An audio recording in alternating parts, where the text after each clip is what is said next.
But सबसे पहले आपको ये पता होना चाहिए कि लास्ट ईयर आपकी सिलेक्शन का रीजन क्या था ऐसा जो आपकी सिलेक्शन को रोक पाया, है ना। क्या ऐसा हुआ कि आप सिलेक्ट नहीं हो पाए। देखिए, बहुत सारे बच्चे ऐसे होंगे जो शायद इस कैटेगरी से लाई करते हो, है ना।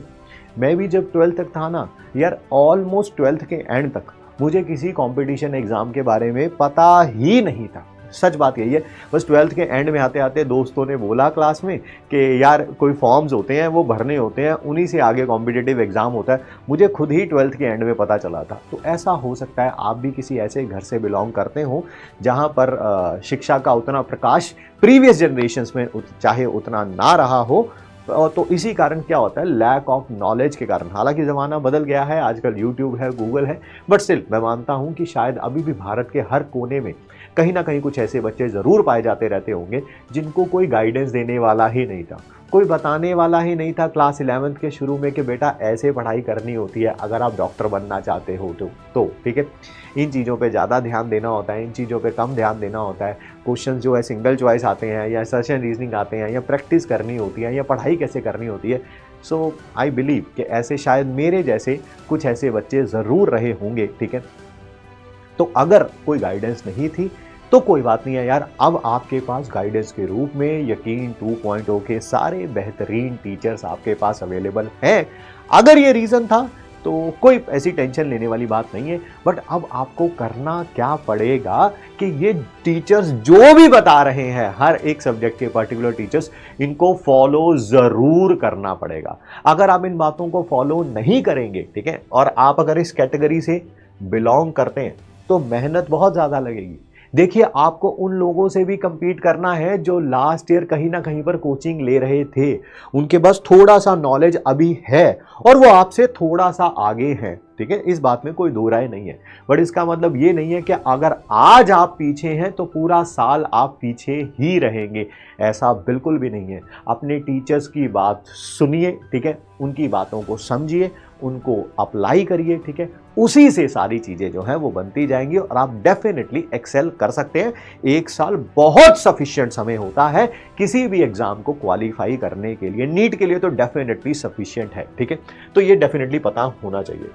नेक्स्ट है लेस सपोर्ट फ्रॉम फैमिली। होता क्या है यार, कभी कभी ना, मतलब कि बहुत सारे जब ऑफलाइन पढ़ाते थे तो बहुत सारे पेरेंट्स आते थे और वो कहते थे कि सर हमारे पास तो ना साइंस थी ही नहीं, या सर हमारे पास साइंस थी भी तो हम, मतलब कि हमें तो 10th तक ही आता है, 11th 12th की चीज़ें समझ नहीं आती हैं, या हम इतने पढ़े लिखे ही नहीं हैं। अरे भाई, अगर आप किसी भी कैटेगरी से बिलोंग करते हैं, चाहे आपके पास साइंस थी, आपको साइंस समझ आती है नहीं आती है, या आप इतने पढ़े लिखे नहीं हैं, अरे बच्चा घर पे बैठा हुआ है आपके पास, कम से कम उसे मोटिवेट तो कर सकते हो यार। ये तो हर कोई पेरेंट कर सकता है ना, ये तो मैं भी कर सकता हूँ, ये तो आप भी कर सकते हैं, ठीक है।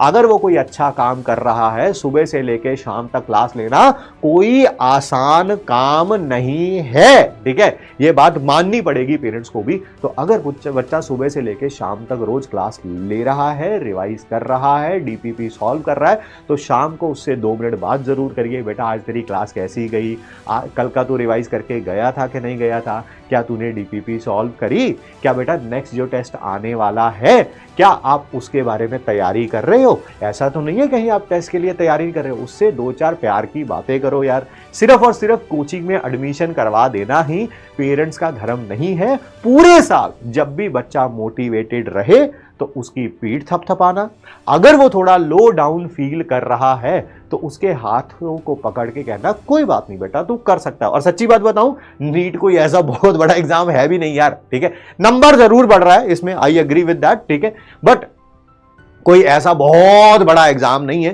कि इसके लिए कोई बच्चा ना कर पाए, अगर वो अपना बेस्ट दे सकता है तो। अगर हम क्लास में बच्चों को मोटिवेट करते हैं तो आपका भी काम यही है कि अगर कभी वो थोड़ा लो फील करे तो उनसे प्यार से बात करिए, उनको हग करिए, उन्हें प्यार से समझाइए। कोई बात नहीं, अगर इस टेस्ट में नंबर थोड़े कम आए हैं तो और मेहनत करेगा तो अगले बार और अच्छे आ जाएंगे, ठीक है। थोड़ा उन्हें प्यार से बात करिए। Each and every one student has a potential. It's all about कि टीचर और पेरेंट्स मिलके उस पोटेंशियल को कितना एक्चुअलाइज कर पाते हैं, ठीक है।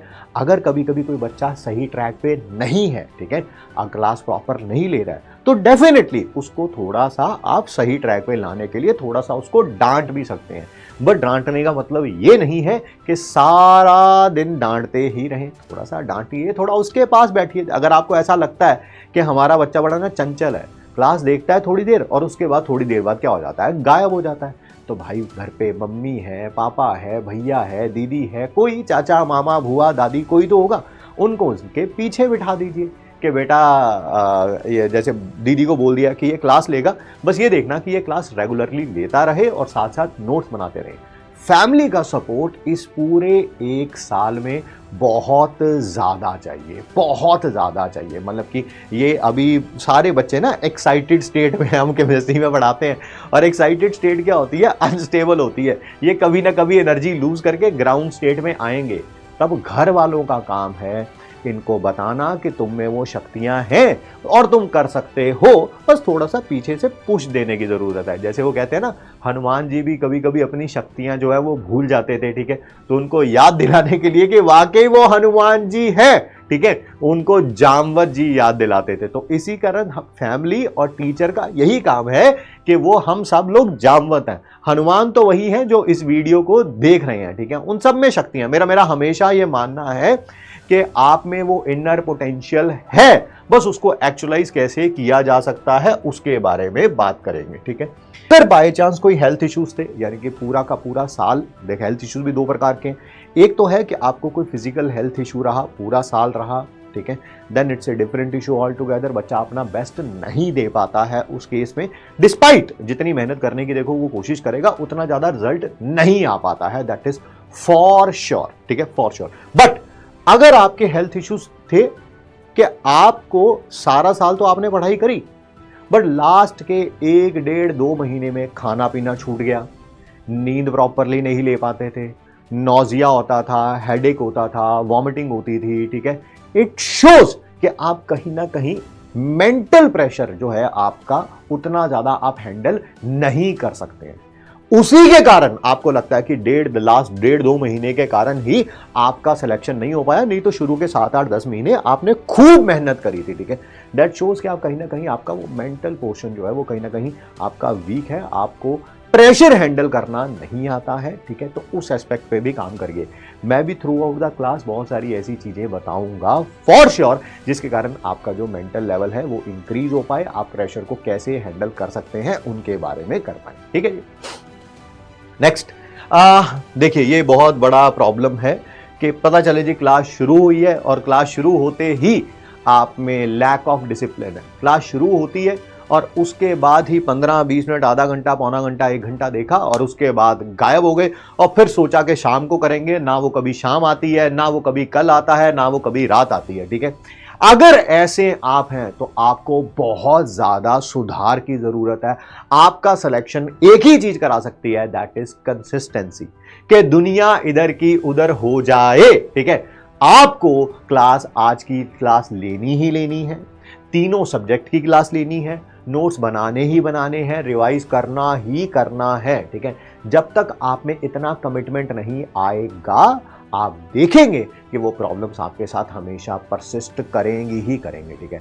और बैकलॉग का तो ऐसा है कि आप एक लेक्चर का बैकलॉग बनाइए, सिर्फ एक लेक्चर का, आपको पता भी नहीं कब चलेगा कि ये कब ये एक चैप्टर का हो गया, आपको पता भी नहीं चलेगा कि कब ये पूरे के पूरे एक पोर्शन का हो गया, आपको पता भी नहीं चलेगा कि कब ये एक सब्जेक्ट का हो गया, आपको पता भी नहीं चलेगा कि जैसे ही एक सब्जेक्ट में फिर ये दूसरा सब्जेक्ट भी इंक्लूड होता जाएगा, तीसरा सब्जेक्ट भी इंक्लूड होता जाएगा। तो ये तो इसकी एक्सपोनेंशियल ग्रोथ होती है भाई बैकलॉग की, ठीक है। बैकलॉग को रिमूव करना जितना टफ है, बैकलॉग क्रिएट करना उतना ही आसान है, ठीक है। All you have to do, बस एक दिन क्लास छोड़ के देखो, बस एक दिन, just give me 1 day and देखना ये कैसे इंक्रीज होता हुआ जाएगा, ठीक है। सो मेक श्योर करिए दुनिया इधर की उधर हो जाए, ठीक है। आपको बैकलॉग नहीं होने देंगे, नहीं होने देंगे, नहीं होने देंगे। कई जाने कह रहे हैं हाँ सर टीचिंग स्टार्ट कर दीजिए, पूरा साल पढ़ाना ही है बेटा, पूरा साल पढ़ा, मुझे पता है काफ़ी एक्साइटेड स्टेट में आज पहली बार थोड़ा ले रहे हैं यकीन 2.0, ठीक है। नेक्स्ट, अगर आपने टेस्ट कम दिए हैं या आपने प्रैक्टिस कम करी है, बेसिकली ये दोनों एक दूसरे से इंटर रिलेटेड है, इवन बैकलॉग भी इसी से रिलेटेड है। जब हमारा बैकलॉग होता है डेफिनेटली क्या होता है, हम उतनी अच्छे तरीके से तैयारी नहीं कर पाते तो उतने अमाउंट ऑफ क्वेश्चन प्रैक्टिस नहीं कर पाते, क्वेश्चन प्रैक्टिस नहीं कर पाते तो टेस्ट नहीं दे पाते। And these all three are interrelated to each other. अगर इनमें से कोई ना कोई कमी है, उसका सबसे पहला स्टेप यही है कि बैकलॉग मत होने दो, ठीक है। फिर उसके बाद क्या है, प्रैक्टिस अच्छे तरीके से करो। क्लास के अंदर, डीपीपीस के अंदर, होमवर्क के अंदर इतनी सारी चीजें मैं करा दूंगा कि आपको कोई और एक्स्ट्रा बुक करने की जरूरत नहीं पड़ेगी। बट हाँ, उन क्वेश्चंस को करना आपने ही है on the end of the day. मेरे कराने के बाद भी मैंने क्लास के अंदर अगर 10 क्वेश्चन करा दिए हैं, जब आप रिवाइज कर रहे हैं पहली बार, तो उन 10 क्वेश्चंस को खुद करके देखें। और 10 में से मान लो आपको लगे यार ये क्वेश्चन भी बहुत आसान था, ये भी हो गया, ये भी हो गया, ये भी हो गया, ये भी हो गया, ये भी हो गया, यार ये ऐसे 2 क्वेश्चन हैं जो मेरे को फ्यूचर में भी कभी जो है वो परेशान कर सकते हैं, तो उन पे स्टार लगा के रखो। यानी कि जब नेक्स्ट टाइम रिवीजन करोगे तो इन 2 क्वेश्चंस को तो करना ही करना है, ठीक है, करना ही करना है, बिल्कुल।